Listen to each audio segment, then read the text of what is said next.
बिस्मिल्लाहिर्रहमानिर्रहीम। अस्सलामु अलैकुम व रहमतुल्लाहि व बरकातुहू।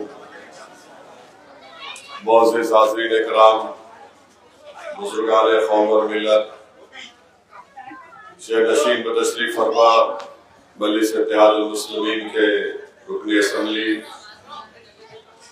अराकीन बल्दिया, मुअज़्ज़िज़ सदर मोतमदीन, मुहिबान मजलिस, मेरी ज़दा और माँ और बहनों, भाइयों, नौजवान साथियों, अज़ीज़ान मिल्लत, मेरी आप तमाम से गुजारिश है कि 13 मई के दिन आप तमाम को अपने एक वोट का इस्तेमाल करना है और अपने वोट को ज़ाय होने से बचाना है और अपने वोट को बीजेपी की तारीख से बचाना है। अब आप ये सोच रहे होंगे कि जिस जगह पर असदुद्दीन ओवैसी खड़े होकर हमसे बात कर रहे हैं वहां पर बीजेपी को कैसे फायदा हो सकता है। तो मेरे अजीज दोस्तों और बुजुर्गों, अगर आप वोट नहीं डालने जाएंगे तो आप बीजेपी को फायदा पहुंचा रहे हैं। अगर आप वोट डालने जाएंगे तो आप मजलिस इत्तेहादुल मुस्लिमीन को एक भारी अक्सरियत से कामयाब करेंगे। अगर आप ये समझेंगे कि मैं नहीं गया तो क्या होता, मैं बैठ के दुआ कर दूंगा और मजलिस कामयाब हो जाएगी, यकीनन मजलिस इत्तेहादुल मुस्लिमीन कामयाब होगी। मगर अगर आप वोट डालने नहीं जाएंगे तो फिर आप बीजेपी का साथ दे रहे हैं। मैं खुला आपसे कह रहा हूं, अगर आप वोट डालने नहीं जाएंगे तो फिर आप ये पैगाम दे रहे हैं कि मुझे कोई फिक्र नहीं है, मुझे कोई मतलब नहीं है कि इस वतन अजीज में यकसा सिविल कोड को नाफिज कर दो, जिस तरह उत्तराखंड रियासत में बीजेपी ने नाफिज किया और वहां पर उत्तराखंड के मुसलमानों से कह दिया गया कि अगर आपको शादी करना है तो निकाह नहीं होगा, स्पेशल मैरिज एक्ट के तहत शादी होगी, दुल्हन को महरम नहीं मिलेगा, गवाह नहीं होंगे। अगर आप वोट डालने नहीं जाएंगे तो फिर आप बिल्किस बानो को धोखा दे रहे हम लोग। वो बिल्किस बानो जिसको 2002 में उसके घर के पड़ोसियों ने और जिस दुकान से बिल्किस बानो ने चूड़ियां ली थी, उस दुकान के मालिक ने हमारी एक हामिला बेटी की मिलकर इज्जत लूटी, उसकी मां की इज्जत लूटी, उसके रिश्तेदार की लूटी, उसके 3 साल की बेटी का कत्ल किया। और नरेंद्र मोदी की हुकूमत ने उन तमाम जालिम लोगों को कोर्ट से रिमिशन देकर उनको छोड़ दिया। कल अगर बिल्किस बानो आ जाएगी तो क्या आप आंख में आंख मिलाकर उससे कह सकेंगे? तो वोट का इस्तेमाल करिए। जिस पार्टी ने ट्रिपल तलाक का गलत कानून बनाया जिससे मुस्लिम खवातीन पर और नाइंसाफी का बाइस बन गया, तो क्या आप वोट नहीं डालकर बीजेपी से कहेंगे कि तुमने सही काम किया? अगर आप वोट डालने नहीं जाएंगे तो क्या आप CAA कानून को कबूल करते हैं? तो CAA अगर NPR NRC के साथ होगा तो हमारी शहरियत पर सवालिया निशान उठेगा और हमसे कहा जाएगा कि आपके दादा का प्रूफ लेकर आओ। अगर आप वोट डालने नहीं जाएंगे तो याद रखिए, बीजेपी ये कह चुकी है कि वो कानून जो बनाया गया बाबरी मस्जिद की शहादत से पहले, जो ये कहता है कि 15 अगस्त 47 को जिस किसी मजहब की इबादत गाह थी उसको छेड़ा नहीं जाएगा, अगर वो कानून निकल जाएगा तो हर इबादत गाह पर सवाल निशान बीजेपी उठाएगी। अगर वो कानून जाएगा तो सेंट्रल वक्फ एक्ट का कानून चला जाएगा और वक्फ के तहत मदरसे हैं, जमीनात हैं, मसाजिद हैं, तुम अगर वोट डालने नहीं जाओगे तो जिम्मेदार आप होंगे। मैं साफ और वाज़े अल्फाज में आपसे कह रहा हूं, यूएपीए का गंदा कानून बीजेपी ने बनाया, 4-4 साल से लोग जेलों में सड़ रहे हैं। आप बताइए, उसके खिलाफ अगर आप वोट नहीं डालेंगे तो फिर आप किस लिए वोट डालेंगे? फिर आप अगर आप ये समझ रहे कि मैं 13 तारीख के दिन, बल्कि 11 तारीख के दिन हफ्ता है, मैं निकल जाऊंगा, फार्म हाउस चले जाऊंगा, 11, 12, 13 वहां पर रहूंगा और लोगों से फोन करके पूछूंगा, हाँ सब ठीक है ना, मजलिस का मामला ठीक है ना? अरे मेरे भाई, साहिल पर बैठकर पानी में पैरा लहराने से तूफान का मुकाबला नहीं होता। जब तुम्हारे सामने तूफान है, तुम्हारे दिलों में अगर हौसला है, अज़म है, तो कूदो समंदर में और साइज बातिल तूफानों से कहो कि तुम हैदराबाद की तरफ रुख नहीं करना, हम तूफानों के रुख मोड़ देंगे। जलजले आए तो हम उनसे कहेंगे कि तुम जलजलों से नहीं डरा सकते, हमारा वजूद खुद एक जलजला था। अगर फिरका परस्त ताकतें हमारे सरों पर अंधेरे बादल मंडा रहे तो हम पुकार कर इत्तेहाद की ताकत पर कहेंगे कि सुनो जालिमो, हमारा वजूद खुद एक उजाला था। तुम्हारे ये बादल जो फिरका परस्ती के हमारे सरों पर मंडा रहे, हम इससे डर और खौफ नहीं पैदा होने देंगे।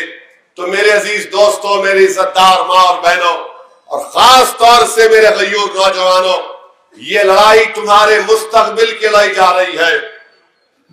ये लड़ाई तुम्हारे मुस्तकबिल की लड़ाई जा रही है, ताकि तुम कल जब मेरी उम्र को पहुंचो या इकबाल साहब की उम्र को पहुंचो तो तुम फख्र के साथ कहोगे कि 2024 का पार्लियामेंट का इलेक्शन हिंदुस्तान की सियासत का एक तारीखी इलेक्शन था। हम सब ने फैसला लिया कि हम तारीख को रकम करेंगे, नई तारीख बनाएंगे। हम तारीख का हिस्सा नहीं बने। तुम वोट नहीं डालोगे, तुम तारीख का हिस्सा बनोगे और किताबों में भी तुम्हारा जिक्र नहीं होगा। अरे वो लोग जो वोट डालेंगे, दुनिया उन पर फख्र करेगी और सलाम करेगी कि वो लोग थे जिन्होंने बातिल ताकतों के खिलाफ अपने इत्तेहाद और अपने सियासी शऊर की बुनियाद पर अपना एक और मजलिस इत्तेहादुल मुस्लिमीन का अपना इस्तेमाल करा। तो मेरी आपसे अदबन गुजारिश है कि 13 तारीख के दिन एक वोट को इस्तेमाल करिए। असेंबली इंतखाबात का वोट परसेंटेज हमारे लिए काबिल कबूल नहीं है। और मैं इलेक्शन कमीशन से और यहां पर हैदराबाद के पुलिस कमिश्नर से, यहां के डीजीपी से यह रिक्वेस्ट करूंगा कि आप जो बीजेपी कैंडिडेट की तरफ से यह नुमाइंदगी दी गई है कि कारवान, चारमीनार, चंद्रायन गुट्टा, बहादुरपुरा और गोशा महल के ऐसे बूथों पर ज्यादा तवज्जो लेनी चाहिए। हम इन तमाम बड़े बड़े ओहदेदारों से कह रहे हैं कि तवज्जो लेना है तो तेलंगाना के हर बूथ पर तवज्जो लेनी चाहिए। इलेक्शन फ्री एंड फेयर होना चाहिए। कैपिटल एफ में, कैपिटल आर में, कैपिटल डबल ई में और कैपिटल FAIR में फ्री एंड फेयर होना चाहिए। यह क्या बात है कि हैदराबाद के ही 720 पोलिंग बूथ, तो फिर सिकंदराबाद के क्या बूथों का क्या होगा, करीमनगर के बूथों का क्या होगा, निजामाबाद के बूथों का क्या होगा, आदिलाबाद के बूथों का क्या होगा, मरकजगिरी के बूथों का क्या होगा? क्या यह तौहीन बीजेपी नहीं कर रही है हैदराबाद की आवाम की कि इन बूथों पर ज्यादा तवज्जो लेनी चाहिए? अरे तवज्जो लेना है तो पूरे तेलंगाना के बूथों पर लो। सिर्फ निशानदेही हमारी क्यों की जा रही? निशानदेही हमारी क्यों की जा रही? आप तवज्जो लो, कुछ भी करो, मगर यहां का वोटर ये तय कर चुका है कि बीजेपी की जमानत सब कराएंगे इंशाअल्लाह। हम यहां पर मोदी को हराएंगे, यहां पर अमित शाह को हराएंगे। क्या बात है कि हर कोई हैदराबाद पे नजर लगा रहा है, तो मुझे दक्षिणी जबान में कहना पड़ेगा, माठी मिलो, माथे मिलो, हमारे पीछे पड़ गए, पढ़ो पीछे, कोई फर्क नहीं पड़ेगा। मुझे अच्छी तरह याद है कि मरहूम कायद सालारे मिल्लत का इलेक्शन हुआ था, तो सब्जी मंडी में, इकबाल चीचा गवाह है, सब्जी मंडी में एक बूथ पर रीपोलिंग हुआ था कि 90% पोलिंग हुई थी। ड्यू ड्रॉप मुस्तैदपुरा में 100% पोलिंग हुई। बीजेपी वालों के पेट में दर्द हुआ, पेचिश शुरू हो गई, तो बोले रीपोलिंग कराओ, फिर रीपोलिंग में 29 पोलिंग हो गई। तो हम इलेक्शन कमीशन ऑफ इंडिया से, डीजीपी तेलंगाना से, कमिश्नर ऑफ पुलिस हैदराबाद से जो नुमाइंदगी बीजेपी की तरफ से दी गई है, हम भी लिख के देंगे। ये क्या बात है, एक तमाशा बना के रख दिया हैदराबाद की। ये कांग्रेस का लीडर है जो 4 मरतबा इलेक्शन हारा नामपल्ली से, लैला का मजदू है वो लिख के दिया अक्टूबर में कि 5 लाख वोट मजलिस दलाई, इलेक्शन कमीशन इंक्वायरी कराओ। सिर्फ मरने वाले जो नाम थे निकले, वही लेटर को बीजेपी वालों को कांग्रेस का लीडर दे दिया।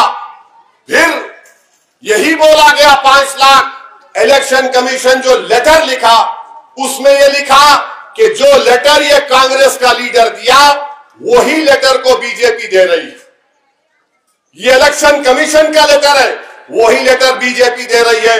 इंक्वायरी करवाई गई, नई वोटर लिस्ट आई, किसी का नाम नहीं कटा, वही नाम है। बीजेपी वालों, तुम इतना डर रहे क्यों?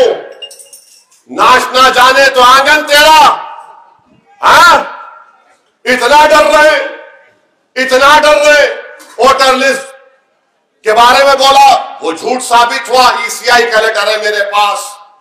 अब इनका एक ही हरबा है कि 13 तारीख को पोलिंग परसेंटेज कम हो। अब मैं आपसे सवाल करूंगा, क्या आप अपना पोलिंग परसेंटेज बढ़ाएंगे, नहीं बढ़ाएंगे?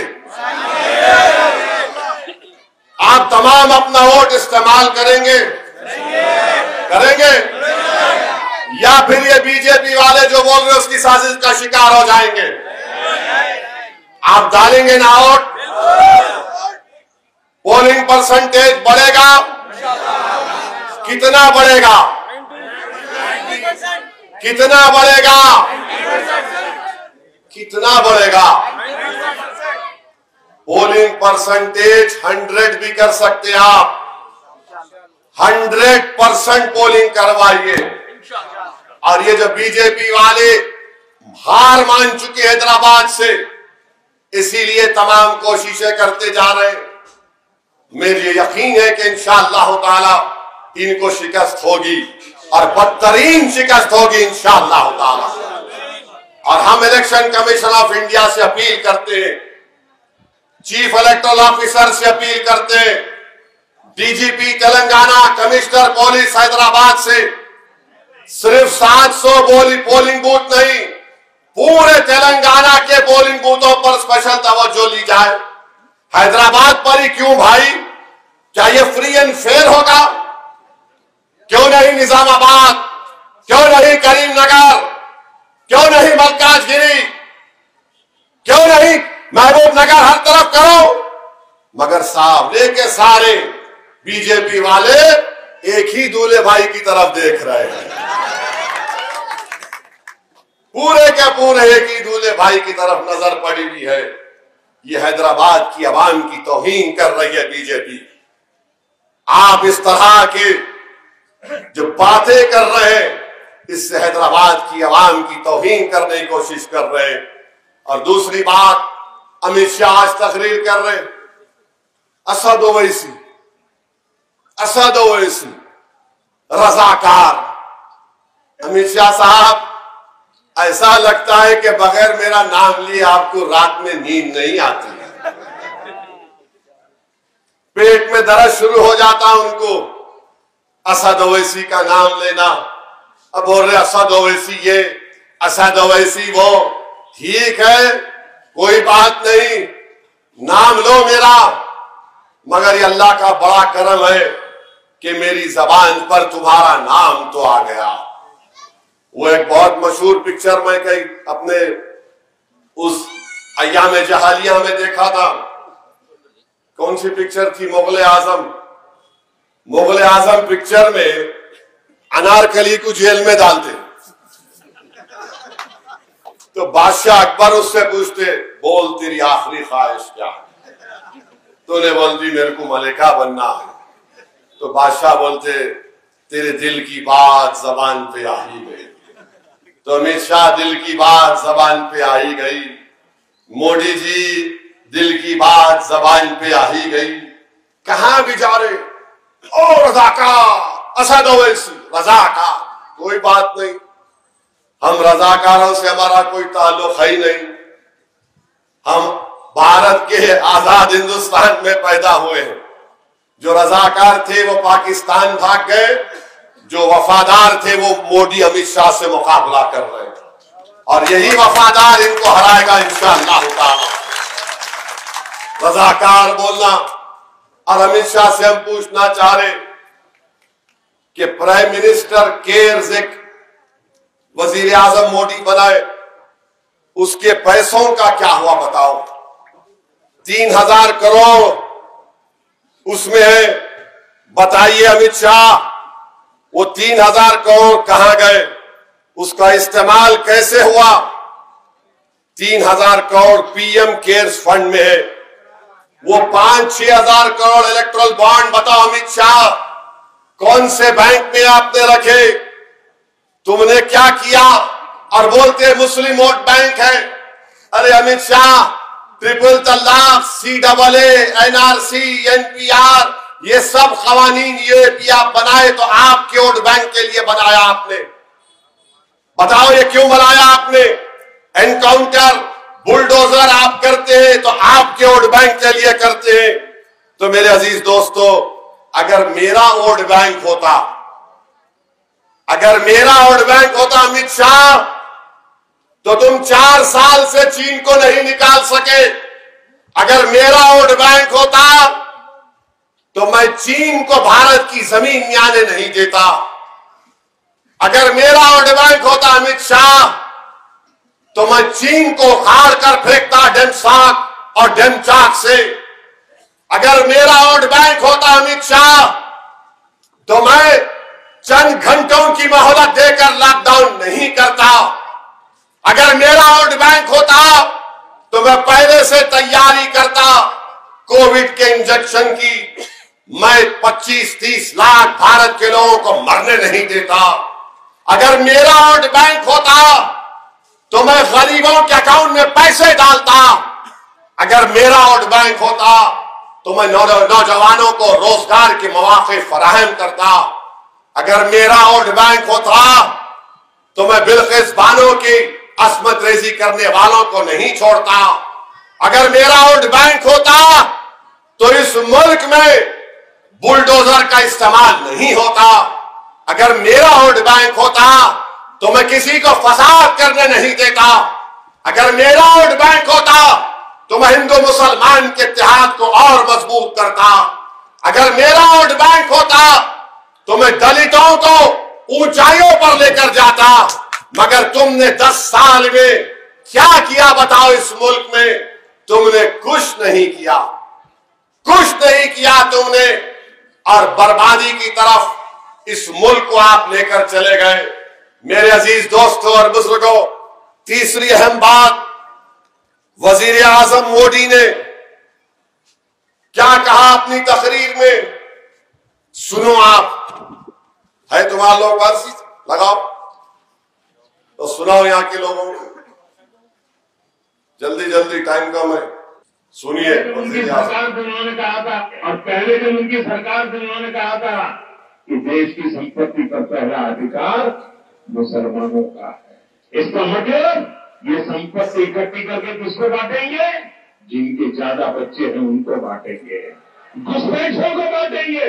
क्या आपकी मेहनत की कमाई का पैसा घुसपैठियों को दिया जाएगा? ये कांग्रेस का मैनिफेस्टो कह रहा है कि वो माता और बहनों का सोने का हिसाब करेंगे, उसकी झड़पी करेंगे, जानकारी लेंगे और फिर उस संपत्ति को बांट देंगे और उनको बांटेंगे जिनको मनमोहन सिंह जी की सरकार ने कहा था कि संपत्ति पर पहला अधिकार मुसलमानों का है।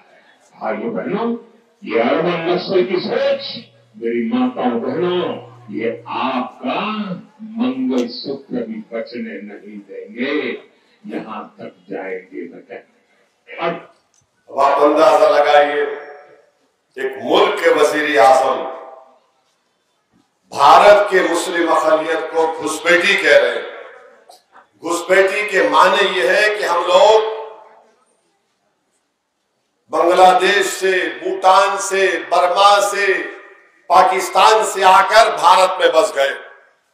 आप लोग घुसपैठी हैं? चिचा, आप घुसपैठी है? आप घुसपैठी है? कितने लोग घुसपैठी नहीं? हाथ उठाओ। जो नहीं है हाथ उठाओ। हाथ उठाने में तकलीफ हो रही है। ठीक है, अब आपको शौक है किसी हिंदू बहन के गले से मंगलसूत्र छीनने का? शौक है आपको? आपकी फितरत में है? मोदी जी बोल रहे हैं, और मोदी जी बोल रहे कि मुस्लिम खवातीन ज्यादा बच्चों को पैदा करते। मोदी जी खुद भूल गए कि उनके अब्बा 6 को पैदा करें।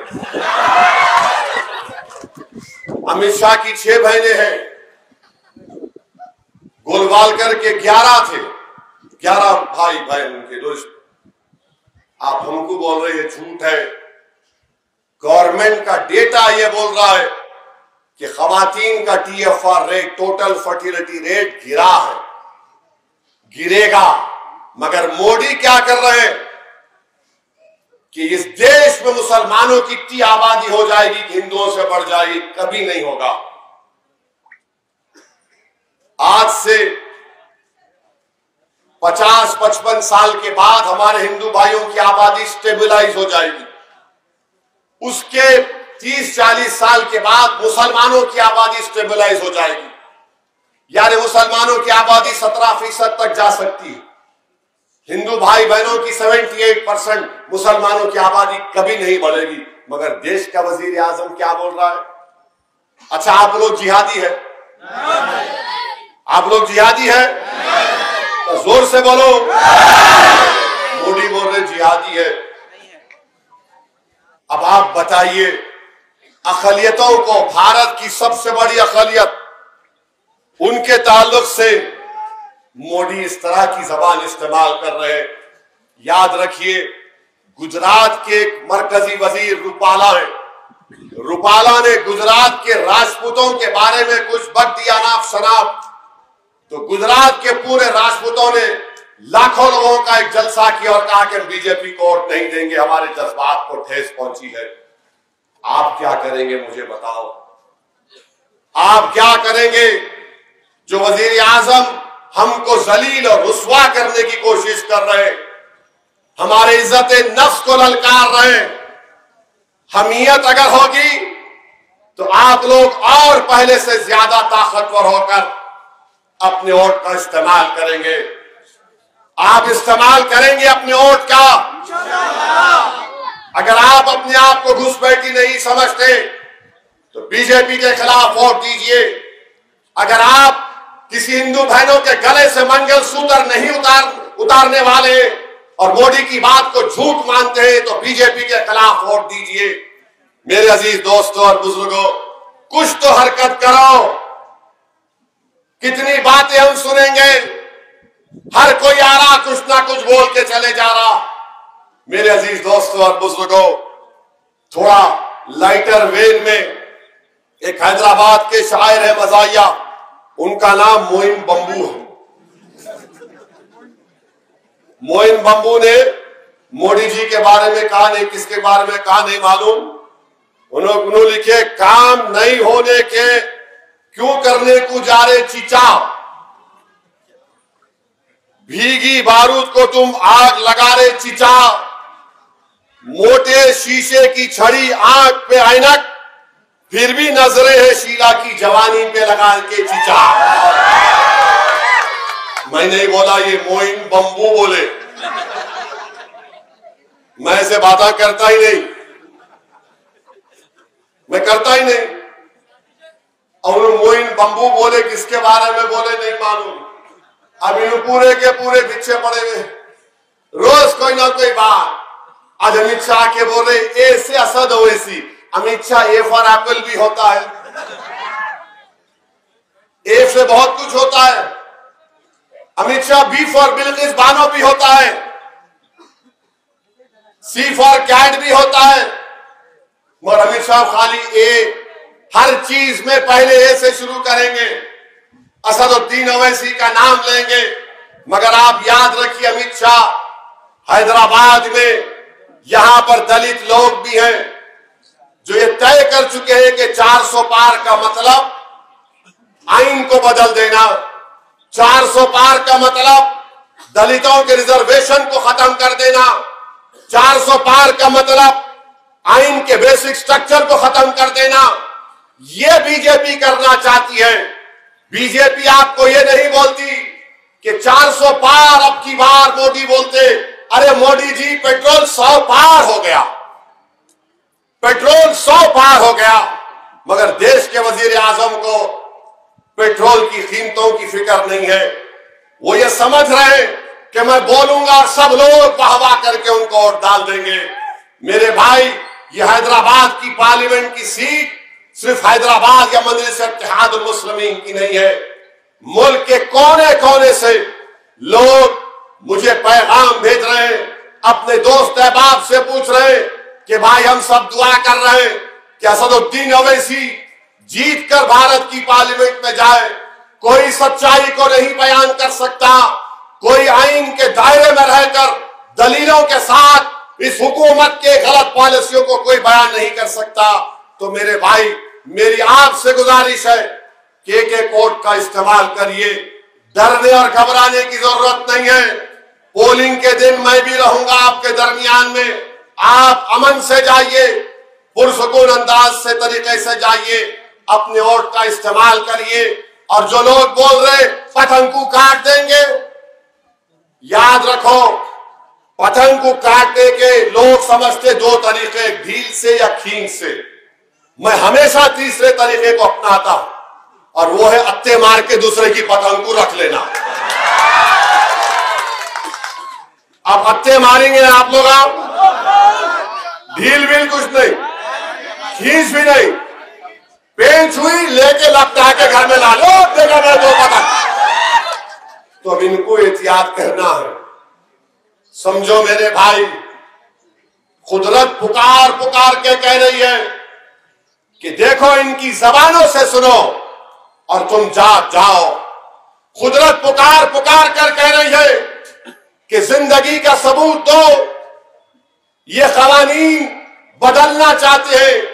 कुदरत पुकार पुकार कर कह रही है कि इबादतगाह की तरफ तीर फेंकने का इशारा वो हैदराबाद की अमन को बर्बाद करने के लिए था, वो हैदराबाद तेलंगाना की तरक्की को रोकने के लिए था। तो मेरे अजीज दोस्तों और बुजुर्गों, इससे बढ़कर कुदरत खुदा की हमको इस तरह नहीं समझा सकती है। तो मेरी आपसे गुजारिश है कि आप तमाम लोग 13 मई के दिन निकलकर अपने वोट का इस्तेमाल करिए। और याद रखिए, वोट अगर इस्तेमाल नहीं करेंगे आप, तो आप खुदा ना खास्ता बीजेपी का फायदा कर रहे हैं। तो मैं अपनी बात को खत्म कर रहा हूं और आपसे, हाँ वो भूल गया, हमारे हरि सिंह शायर है हैदराबाद। हरि सिंह क्या बोले? अम्मा बाबा को भूल गया हौरे, सास ससुरे में घुल गया हौरे। अब मेरे साथ शुरू करो तुम लोग आखिर के। सारी जनता को हौला बना रहा, हिंदू मुसलमान को लड़ा रहा, शादी करके जोरू को भगाता, एनआरसी बोल के हमको डराता, बार बार बाहर का दौरा करता, जनता के पैसे बर्बाद करता, कातिल और जानियों को छोड़ता, बेगुनाहों को कैद करता, मंगलसूत्रों की झूठी अफवाह उड़ाता, गरीब लोगों का मजाक उड़ाता, लोगों को तकलीफ दे के खुश होता, चौकीदार बन के उछल रहा, अपनी औकात भूल गया, ये हुआ। तो 13 के दिन मैं और कौसर आके नहीं बोलना अरे हो रे क्या हो रे, ये तो नहीं होगा ना, नहीं होगा ना, ये नहीं होगा ना, निकलेंगे ना आप लोग। पुरअमन तरीके से जाइए। सुबह 7 बजे से शाम में 6 बजे तक बोलेंगे। 7 बजे से सुबह 6 बजे, हाँ जोहर की नमाज है मानता हूं, असर की नमाज है, 5-6 मिनट लगते, नमाज पढ़ो, फ्रेश होके दुआ करके फिर पोलिंग, दे दबा के पोलिंग होना। पोलिंग बूथ में जाइए, अपने शनाख्ती कार्ड लेकर जाइए, और मशीन में भी खुदा की कुदरत देखो आप। मशीन में पहला नाम किसका है? असदुद्दीन ओवैसी पतंग का पहला नाम, नंबर 1। तो नंबर 1 पे बटन दबाना, आवाज आएगी, बाजू की मशीन में एक चिट्ठी निकलेगी, चिट्ठी पे पतंग का निशान होगा, जो आप वोट बटन दबाए उसको देखिए 30 सेकंड तक, फिर वो चिट्ठी उसी मशीन में गिर जाएगी।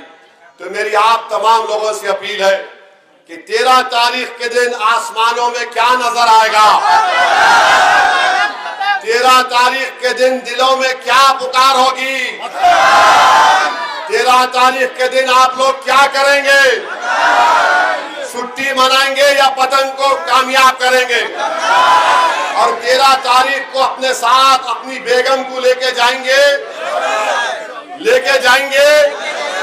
और बेगम को वादा करो तुम मेरे साथ चलो, 14 के दिन अपन जाके आइसक्रीम खाएंगे।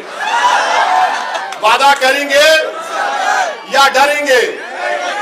या तो आइसक्रीम या फिर अपना जो भी खाते हो लोग। एक दिन अम्मा को लेके जाएंगे साथ में, अम्मा को मनाना है तो मनाएंगे अम्मा को, अब्बा के पैरा पकड़ के बोलेंगे अब्बा चलो आज।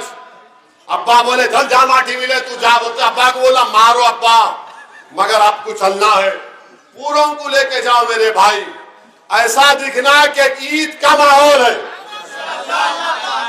इंशाल्लाह दिखेगा ना, ईद का माहौल दिखना, पूरे दबा के जाना, दबा के बटन दबाना, 7 बजे से शाम में 6 बजे तक खाली टी टी टी टी की आवाज आना, और इंशाअल्लाह ताला एक भारी अक्सरियत के साथ आप मजलिस इत्तेहादुल मुस्लिमीन को कामयाब करिए।